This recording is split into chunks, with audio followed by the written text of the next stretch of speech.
Welcome to our channel, A Trade of You. I'm your girl Amy. And I'm your girl One. Thanks for joining us again, guys. Don't forget to like, share and subscribe. Press that button.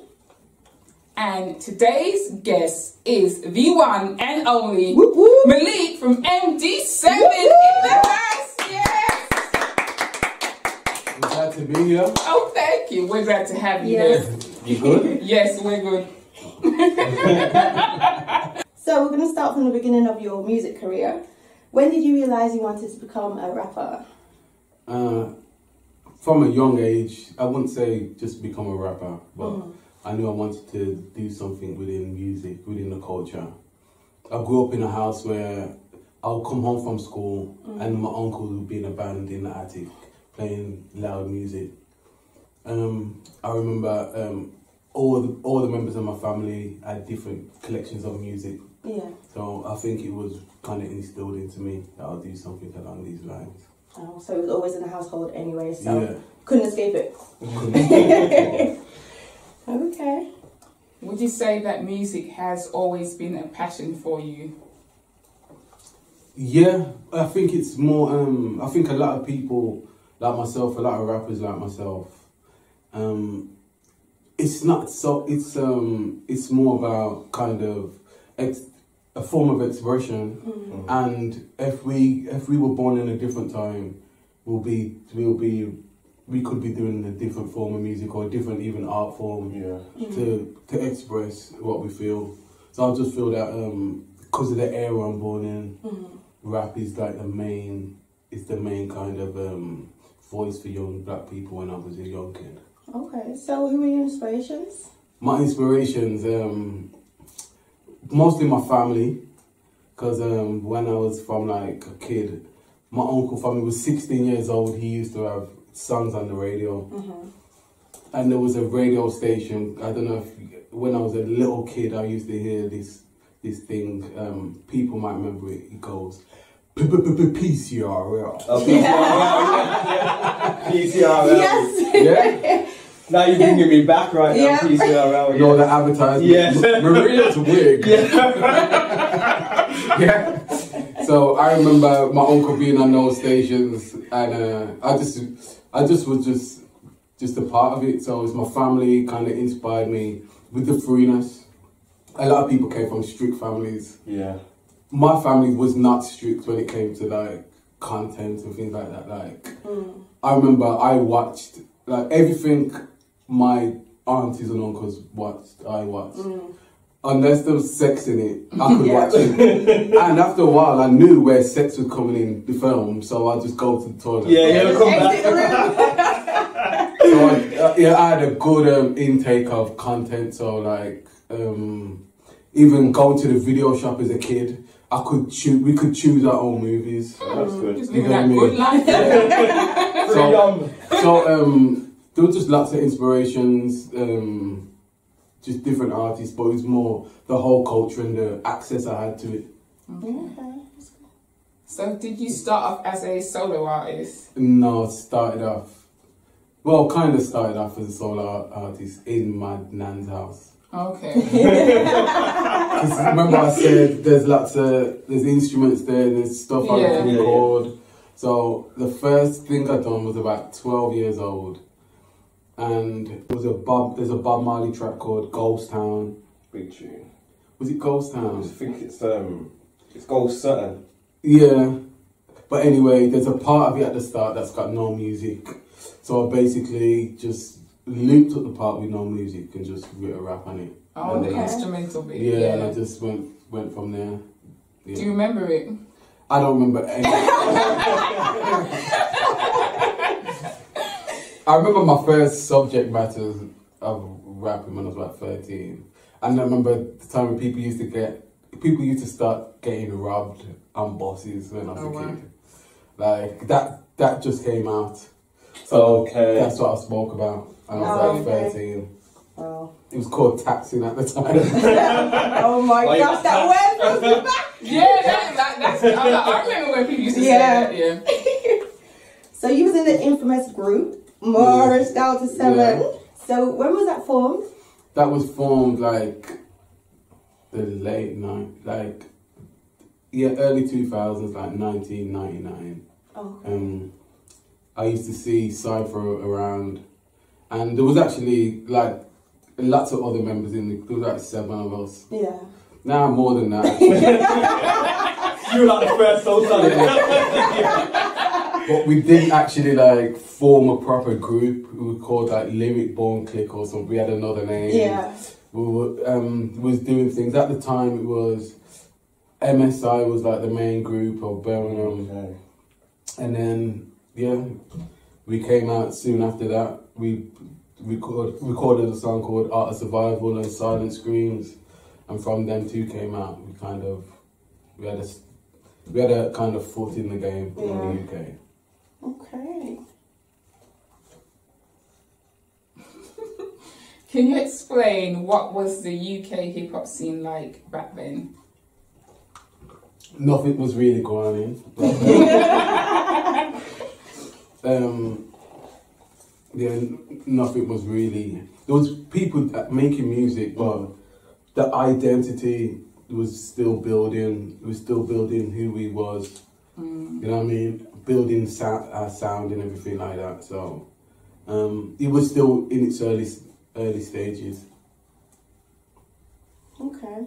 So your first release, Moorish Delta Yeah. 7, it's called Taking 4 Weed Heads on the Way to North Africa. Yeah. Okay, so in 98. Yeah. So how did that all come about? Yeah, And I was a young.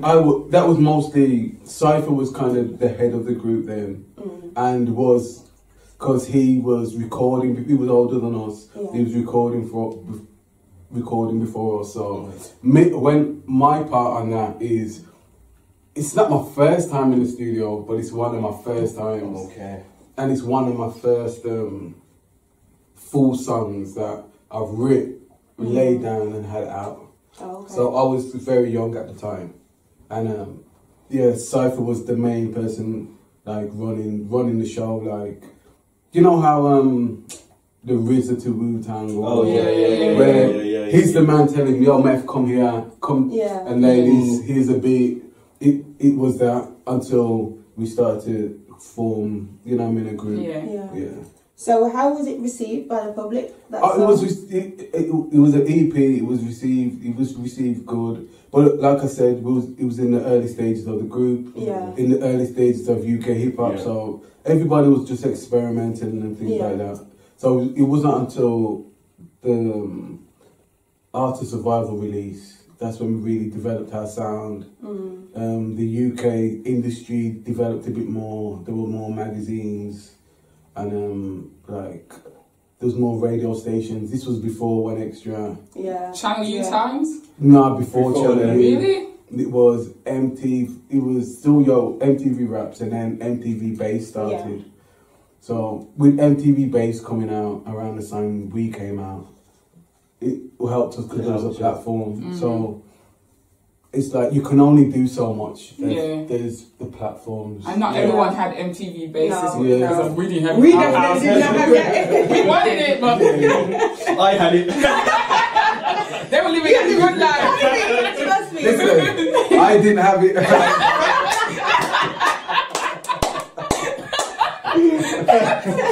Okay. Stop it. So your first music video was for the track Art of Survival, which Yeah. made it to the MTV playlist. Round of applause. This is a big deal. Like, how did that impact not only MD7, but you personally? Why are you popping already? You're not going mad. It wasn't even going mad. It was like, for me, I didn't really take it all in, but it was a lot to take in because, right, there were rappers before in Birmingham, but there was no rappers like that you saw like On MTV. Yeah. Because that's what I acknowledged. It was more American rap, and then when I seen you like, on there, MD7, I thought you were like from London, like Birmingham. Then when I found out you were from Birmingham, I was like, what? A Birmingham group's on MTV? Like, then that was a massive deal. Yeah. So yeah, it was and a lot of this time at the time I was more just a rapper of the group. Yeah, a lot of times Cypher headed a lot of things. So just Cypher's vision and his work ethic. You know what I mean? Like I said, Cypher was like at the beginning, especially the visionary. The visionary, and like, cause there's no streaming or nothing like that. When you press up records, you drive into every single record shop and put in hard work. You know, Yeah. So it was different then, but it was rewarding, and it was a lot to actually be that for Birmingham. You know what I mean? Like psychologically, like as well. Because everybody was looking to you. Yeah. It was like the blueprint now. Yeah, the representation as well. Yeah. And just personally, like people go to places and people know me. I don't know who they are. Yeah. Mans don't like me because their girls like me. I'll show you what man at that.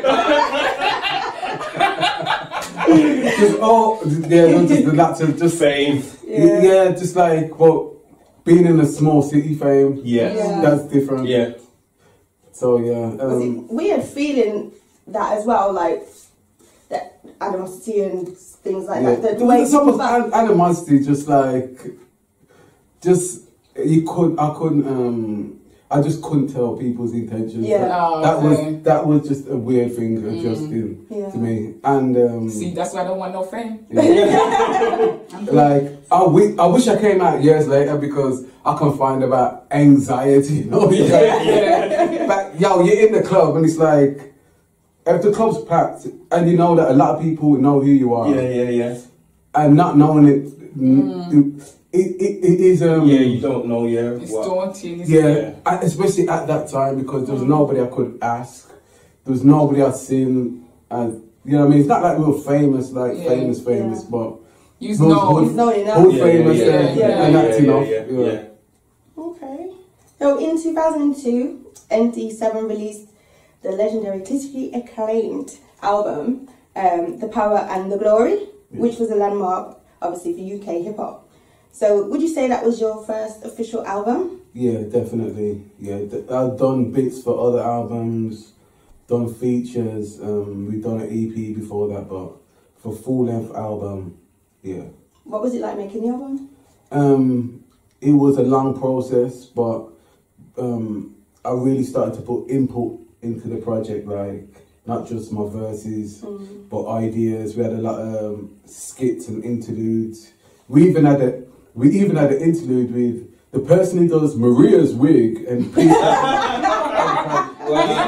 he's on there. No way. You know what I'm saying? Because he wanted to. We actually done an interlude where a song finishes and like a door closes, and you can hear people in the room. Yeah. And then, like the radio's on in the background, and we wanted to shout out people in Birmingham, people on the scene. Yeah. So we made. He made the person do the famous voice. Do a dance. Yeah. So that dance had Big John, this and that. So all the people at that time, got met. So it was a good way to give a shout out, represent really the city, and sound familiar. Yeah, giving back. Yeah, you see. And these kind of things, when you do them kind of things on an album, it does like last and capture the time. It does, yeah. So you made the singles Silent Screams and Girl Child as a solo artist, which cemented you as a respected UK artist. You was known as the leading voice in the UK hip hop scene. Whoop, whoop. Were these your first solo projects? Yeah. Okay. Well, not solo songs. I had solo songs. I had one solo song before that on the first EP. And I was still finding myself. Yeah. I kind of sounded like, and I was very influenced by like Nas. Yes. That's a good influence, man. Ice Cube when I was a kid. Oh, Ice Cube. It was like my first. I remember how I really got into rap. My cousin had a new headphones a new Walkman for his birthday. And his birthday's like 10 days before me. And so he gave me his old ones with the sellotape top headphones. I went through some with those. And I must have been like 8 or something. And he was like, like any of, if he had tapes, if he wasn't listening to it, I could listen to it. Yeah. So it was like, here's your first tape. Right. LL Cool J run on one side, Run DMC, and I'm just a little kid. And I learned all the lyrics. I knew. From I was 10 years old, I knew like Eazy-E's lyrics. Like, all the profanity and everything like that. Yeah. I really think it affected me in some kind of way. We'll talk about that later. Because I wrote down in secondary school, I used to write down Little Kim's lyrics. And I remember one day my cousin found it, showed my mum, and then I got beaten. I don't even know what I was rapping about, but I just love Little Kim. Yeah. It's kind of like the same now though. A lot of kids are singing a lot of the songs. When we look at them, we're like, you shouldn't be singing that. But to them, it's just music. Yeah. Even like innocent, like Peaches and Cream. I only found out a few years ago. I was like, they didn't sing about no Peaches and Cream. Oh, they nasty. So you performed alongside, I'm going to do some name dropping now. Like that. DMX, Mobb Deep, Big Daddy Kane, De La Soul, and Fabulous, and a whole lot more. So, do you have a performance with MD7 that stands out for you? There's one in London. We won an award one time, like new group, and we won it at a London award. Like to make know how to rate the award. Yeah. It was that of that time. Of that time. That's so to win it in London. Yeah. And at that time, it's like when the artist first comes out, and you kind of you still got your man them with you. You're still like halfway in the street. You know what I mean? You're still kind of carrying that aura with you. You know what I'm saying? About that life. Yeah. You're rolling with like 30 man to places. 30 man deep. Yeah. That's how. Yeah, that's like, for the first like the entourage. Yeah, for the first couple of years of MD7, we was rolling to places like 30 man deep. Oh, wow. And it did like, but that's how like that was hip hop culture. Yeah. And as well, if you was a group like the Wu-Tangs, the Mobb Deeps, the groups, like you kind of had a street. There was like a kind of street element. Behind the group, but it didn't. And it's just about that group being powerful enough to control that street element, and those people to actually use the group as a lifeline for a better life. You know what I mean? Yeah. See, that's the key in what you're saying. Use it to your advantage for something positive. Yeah.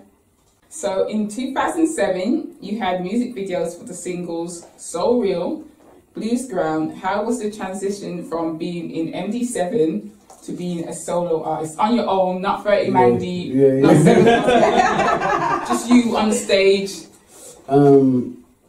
Performing wise, I had to get used to it because one, I'm the shortest guy in the group. So you can kind of just hide and wait till your time comes. What's the thing? So it was like building up the confidence to like step out, to bring my personality to the forefront.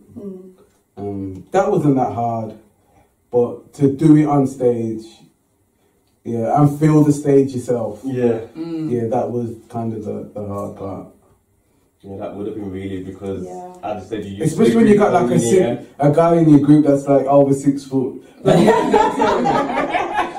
All the attention's there, but now it's like all on you now. And the thing is, you can do that thing where it's like, you chill back, you're back. I got my verse. I come to the front. Put all my energy and I can kick back and go to the back. You can't. You know what I mean? Because everything's it's kind of like you're naked, really, because you have to bare yourself. You're exposed. So you was on the remix to Mark Ronson's and Amy Winehouse's Valerie. That was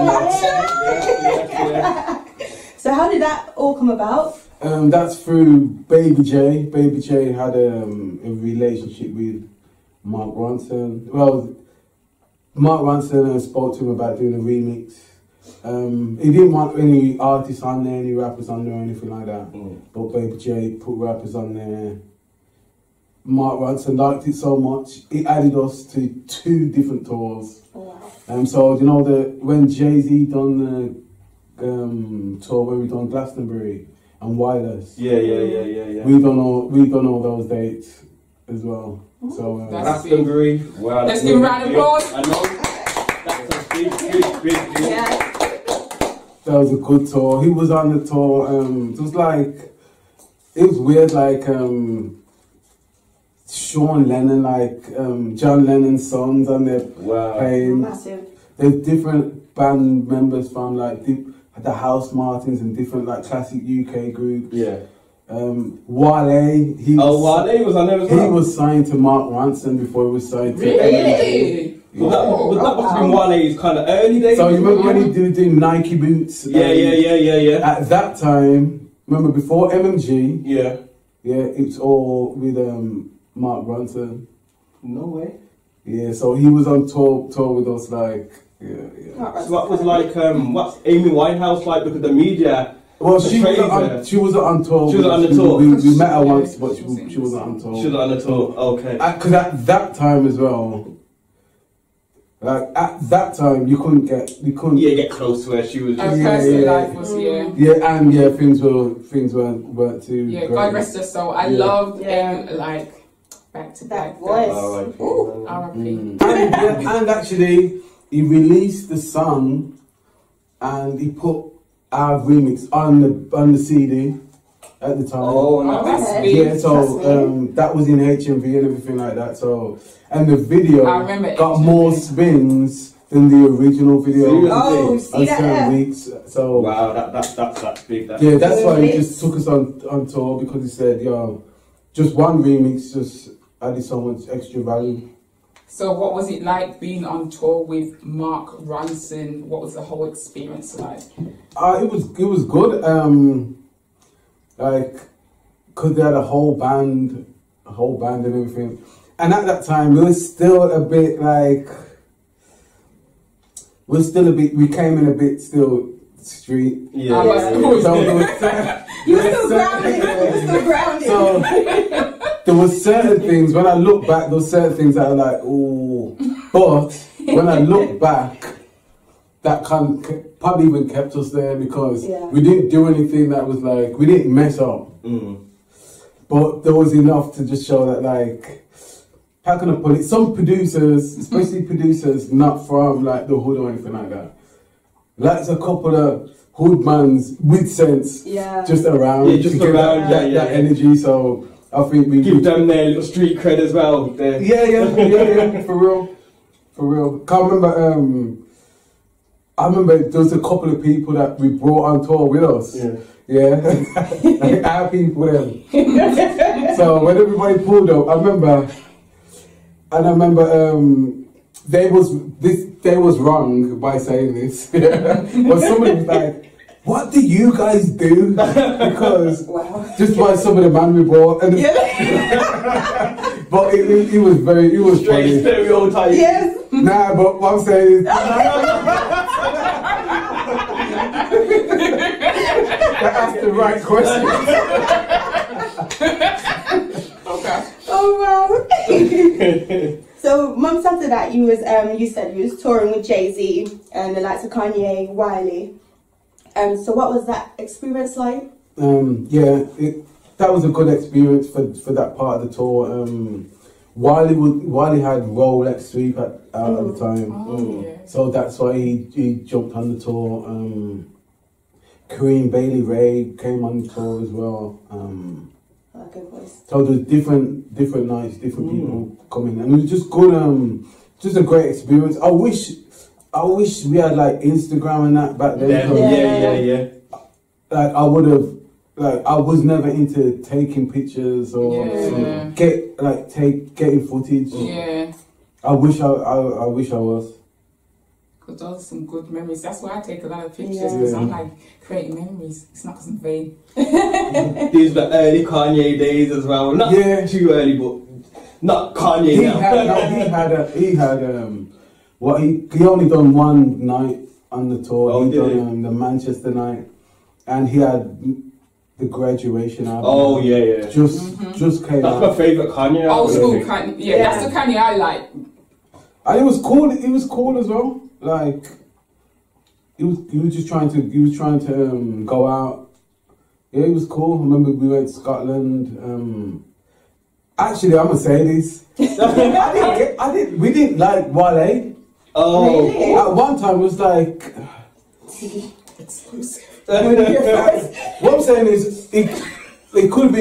You know what I'm saying? This is not it's not even him saying like, oh, he's a dickhead. Or but man, them vibes did not. Your energy just didn't match. It wasn't a thing where it's like, yo, let's rush him. Nah, but yeah. So was it like he thought he was better than man, like sort of thing like that? No, I don't know. It's just a whole different set. The energy just wasn't sinking. Yeah, in spirit, never take to him. So you released 2 Mucking Fudge. Have I said it right? Yeah. Volume 1, which featured Sway, Professor Green, Wretch 3-2 and Wiley. Was that your second solo album? No, that was a mixtape. I dropped a couple of mixtapes with a lot of the work I've done. Cause I've done work outside of like features and things like that. Cause I've done Professor Green remix for Jungle with Wretch 32, Maverick Sabre on there.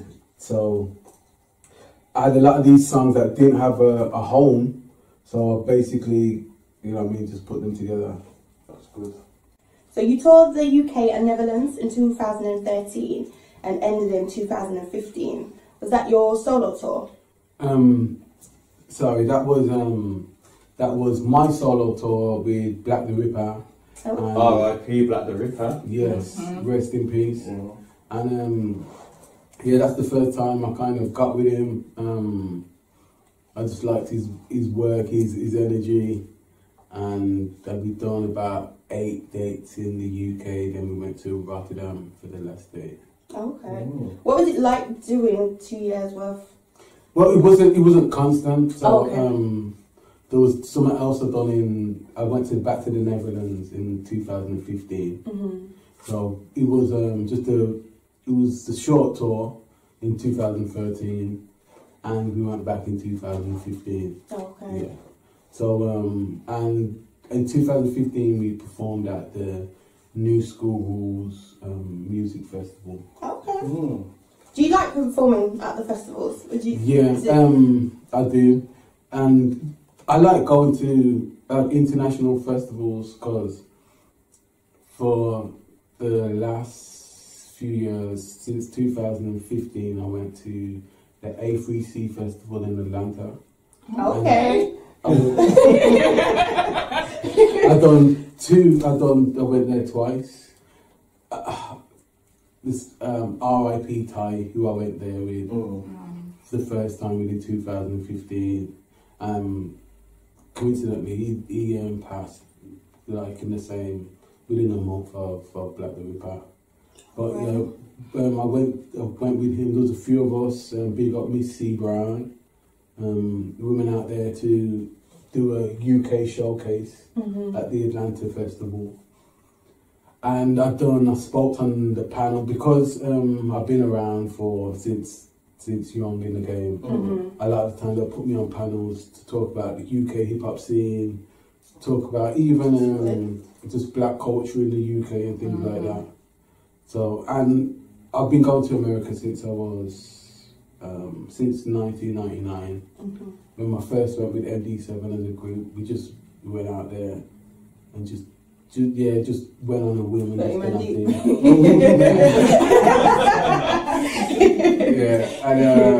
so I've been going to America for a bit, so it's kind of easy for me to kind of break down certain things that happen in UK culture and make it relatable. Okay. And I like performing out there as well. Yeah. I do get a good reception there. Yeah. That's nice. So in 2009, the Birmingham film One Day was released. You played the character El Presidente. What was it like being featured in the film? I think I was on tour at the time, so I couldn't do the certain part that I wanted me to play that I couldn't play as El Presidente, but I had to limit my my partner because I was on tour. But I went down to the like all the end of the filming. I was there most days with Dylan up in by Middlemore Road. There was in Antwerp. There was like I think they rented out like little office places where they can like run the film from. So I was around there most of the time. It was funny. Be a joke. And I helped do some music, like the Graveside rap. Oh yeah. So I was kind of glad I'd done that. To tell the truth, the part that they wanted me to play, I'm glad I didn't. Right. Was it why? No, because like on the ground level, there was these little controversies when it comes to that film. Okay. That kind of I wasn't so. My name wasn't brought up in the mockery. Yeah. And if I was in it more that could have been associated with certain things. The music. Yeah. But all in all, I'm like that. It happened. Something needed to happen for Birmingham. Like, so the next Birmingham film, like I definitely want to be involved, even if it's music or not acting. Y'all hear that, producers, directors? Yeah. We'll now Birmingham needs another we movie. do. Yeah, that's true. I think like we need something for us that's going to put us on the map, because we're overlooked too much and there's too much talent in Brum. True, it's true. And if you want to do an interview scene on the film, come to us. We're right here, baby. That's right. We'll be the extras interviewing. Like, I would be scared if you like action. I'm like, be like here. Exactly. It's edited. It's all good. I'm with my peoples, but otherwise, I'm just going to be like doing the mannequin challenge. Frozen. So you released the EP called Malik's Marvelous Medicine. Can you explain more about that? And your marvelous medicine.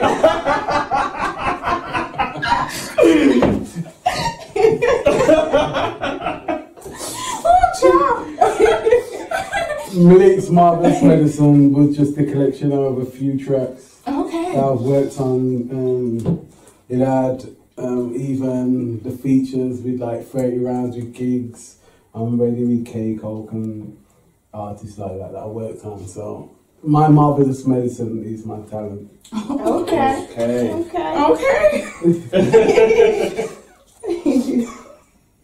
So there's some UK rappers out today say that you inspired them. You and MD7 are pioneers of UK hip hop. So how do you feel about that, and how does it feel to inspire the up and coming artists? It feels good. It doesn't put money in my pocket. No, but that is an actual like. Yeah. It's an actual like an accomplishment to me. That's like a concrete thing. When somebody like I can get recognition from places, but when somebody's like or somebody's like I was in jail, or I was in a low point and a certain song helped me, and just stuff like that. It is rewarding. Yeah. Because as you said, as you said earlier, when you first started, there was no one for you to look up to and get advice from. So now you're the person now that people come to get advice from. So that must be a good feeling. I just like to keep it open, like just different artists throughout the time, like Lady Leisha. I've done a few songs here and there with Lady Leisha all the time. JK, like there's a lot of art, Sucks, even Yeah. Triller, even on the grime side. Yeah. Like a lot of the artists, if we use the same studios or same producers, we might just work together and just have this a good, mutual understanding. Yeah. Okay. So you are a youth project manager, is that correct? Yeah. So what does that involve? That involves setting up, actually getting funding, finding out what young people want to do, and actually directly kind of affecting that. So before I used to do mainly through music. So I would go into, one of my first jobs was just, getting young people off the street and just giving them just a voice, a little chance to express themselves and things like that. That's how it started. Then I started to work in youth prisons, like secure units. Yeah. And then I'll go in and I'll have a whole day with like 2 youths. So I've got the whole day with them, and because they use their laptop every day, like they cherish every minute of this time.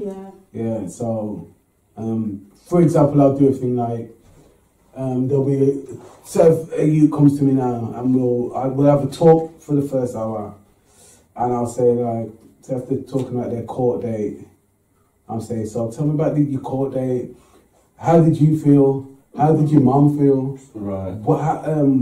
Who was in the court of your family? Are my brothers and sisters there? What was the look on their faces? And what were your regrets? I'll ask them all these questions. Them sort of vulnerable questions. Yeah. And then, so when we go to write our tune, all these things that you just mentioned has to be in it. Yeah. Not just how you felt like a bad man. And The truth in it, right? The truth. Yeah, so and it's just for them. So they can actually write a real situation, write real lyrics about their situation. Because a lot of times we actually remember things different to the way they happen. Yeah. That's my type of hip hop anyway, to be fair, because I'm massive Tupac fan, Things of the Gold. Nas, as you said before, like these guys, just rappers that are vulnerable in their raps. They're the ones that I remember the most. Real storytelling. Old school. Yeah. Method Man. Method Man as well. So I always, that's one of the things I do, like in secure units, and then I don't do that anymore. Now I work with a company called Connect Futures and St. Giles Trust. We're commissioned by the Home Office. We go into schools all around the country and basically speak to the whole school about grooming, child grooming, knife crime, just child exploitation in general, extremism, how extremist groups recruit online, knife crime. There's times we're at schools and I bring these fake knives with me that you got it. Yeah. We ask them questions like, so who thinks it's safer to carry a knife? And of course, lots of kids put their hands up, because I would have put my hand up. Yeah. You know what I'm saying? To protect yourself. That's how and it's not me. I'm not doing it to harm someone. So how does a knife protect you? Yeah. Because a shield protects you. True. Like, you can't block with a knife. Yeah. Very true. And then, so we put the facts out there about you're so times more likely to get stabbed if you got a knife, or stabbed with your own knife, and all that kind of stuff. And then, two don't believe me. We take them out and say, come, here's this fake knife, Let's see if one can stab one without the other. And they'll always end up both stabbing each other. Look, that's there, that's by here. Like, we actually do real practical things. And St. Giles Trust, that is so much needed though. That's such important work that you do. St. Giles Trust, their workers, some of them have been, all of them, most of them have been in jail. Right. You know what I mean? Done some kind of stretch. Some of them have, you know what I mean, even killed people at a young age. You know what I mean? And real life 10, 12 years in jail and came out and they've only been out like a couple of years, and they're doing this job. And they turn their life around. Yeah. So we're telling young people like the imminent dangers. Yeah. Even stuff like the nuanced stuff that nobody's gonna say to the kids. Yeah. So there's times I say, alright then girls, especially in certain areas where we know there's gangs in it. Yeah. So I was like, alright then girls, put your hand up, alright then, so say if there's a gang in your area and there's say 17 members, put your hand up if a couple of these members might be good looking. And they put their hand up and say, alright then. So in the crew usually have like the violent one, the hustling one who's just more about the money. The cool ones, the creepy ones, and the rapey ones, and the crew has all this,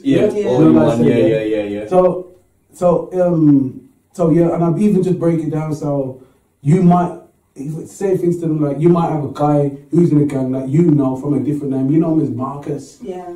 You've known him for years.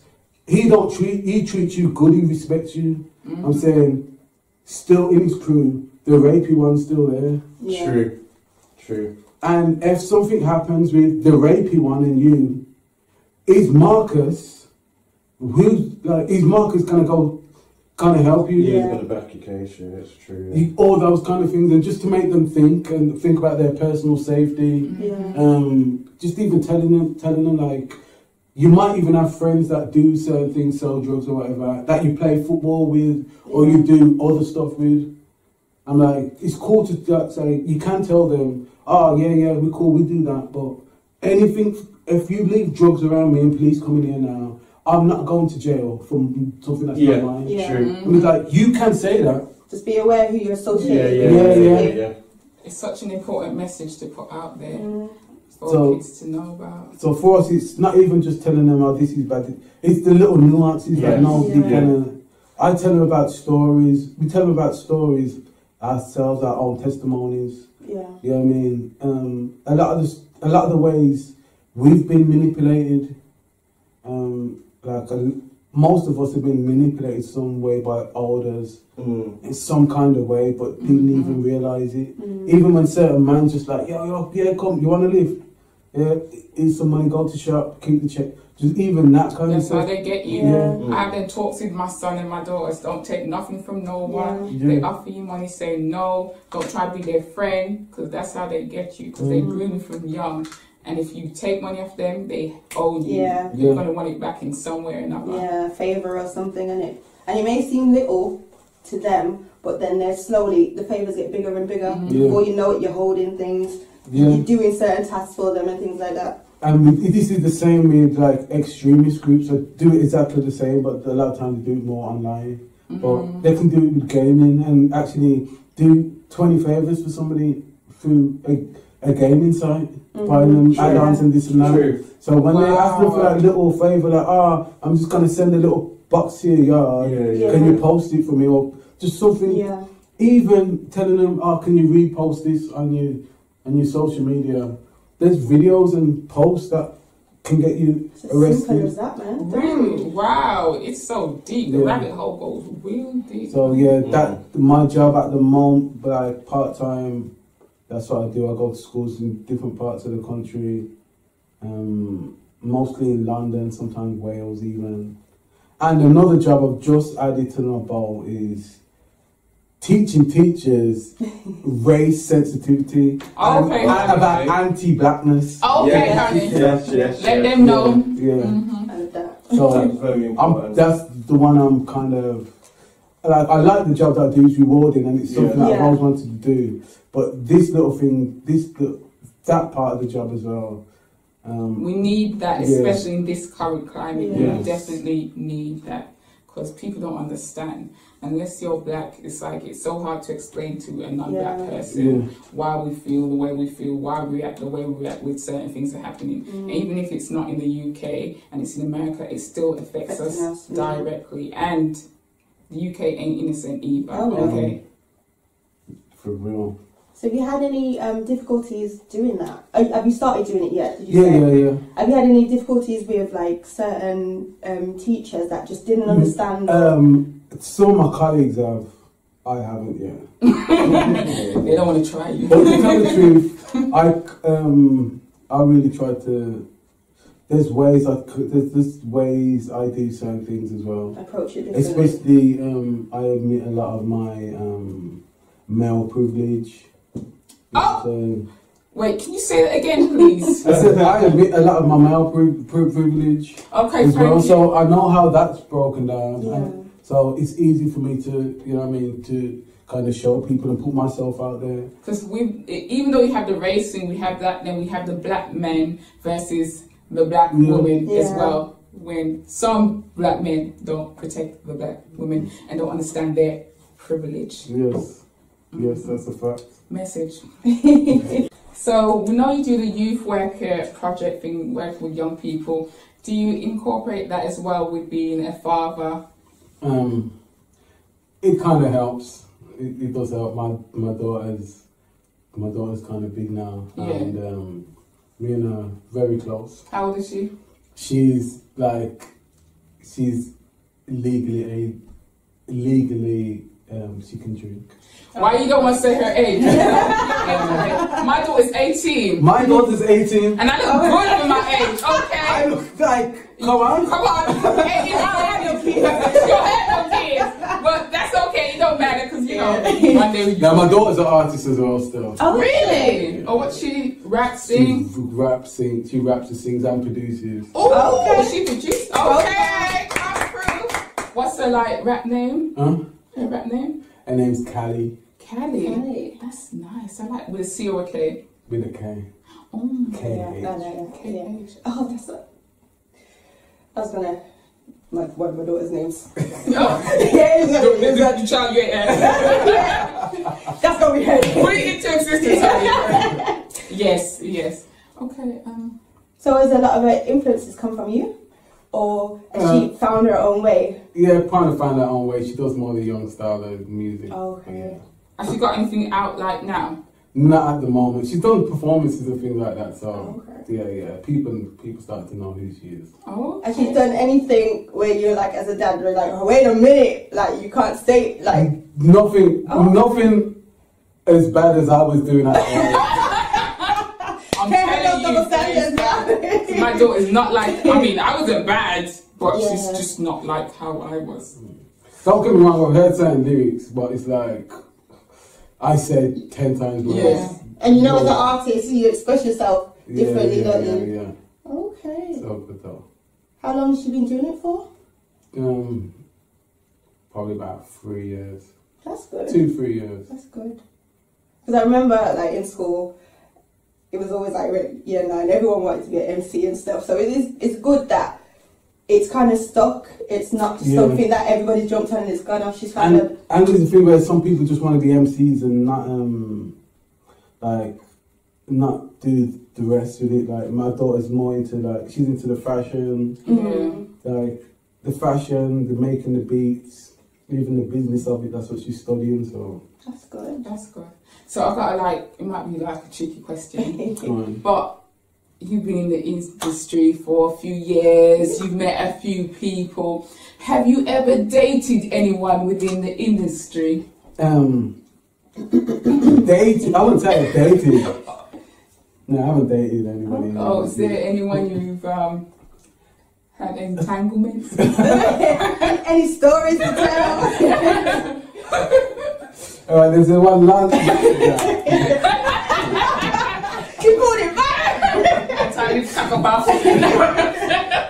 Most of the I'm more so called for a girl that's kind of just not in the industry. Well, not another artist. She could be an interviewer. She could be a writer. She could be in the field, but just If I had a girl in the scene, it wouldn't mind me. I'd rather just don't get jealous. That's a good trait. Yeah, so I can definitely have a girl who's on the scene, and I like my own time. So is Malik single? Single right now. Yeah. You heard that, ladies. You want to slide in the slide in But y'all better come correct, okay? Because she grown. If a girl was to slide in your DM, what sort of stuff don't you want? Also, I like a girl with hobbies.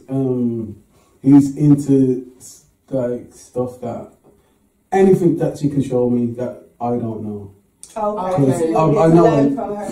Yeah, it doesn't have to be loads of stuff. Yeah. Because I know when it comes to general knowledge, because of my life experiences, I kind of know a lot of general knowledge. Yeah. So I know a lot of music, loads of films, like and content and things like that. Like I don't like meeting a girl if she. Like, I meet a girl and it's like, there's no album she can show me, there's no film, there's no nothing she can really be like, yo, check this, she can't put me onto anything. Yeah. It works both ways though, because I love when a man is really intelligent and he can teach me things. I love knowledge, I love learning, I love growing. So if you can mentally stimulate me as well, because if you, like, you both need to be offering and bringing something to the table, basically. Yeah, to me, because I'm always usually the one who's showing somebody, showing people things. Yeah. So I do want a bit of that back. I do like a girl with some kind of hobby. I don't care if she goes, even if it's badminton that she's into. Just something, you know what I mean? Then just, I don't know, eating seafood. Show your interest. Dating Malik coming soon. I might have to do that. We need a black one. Shout out to our sponsors, Danes Catering, for your Caribbean food deliveries. If you're local to Brum, also does events, birthday parties. Shout out to KG Holistic and Herbs for your sea moss gel, your mucus-less cleanse, your antiviral blends, all natural and organic ingredients. And also Say It With Lex for your t-shirt prints and your duvets, your mugs, whatever you want to print, water bottles. All info will be available down below in the description box, also via our Instagram, which is A Trade of View 01. So don't forget to like, share and subscribe and press that bell to be the first to watch our videos. Till next time. Bye.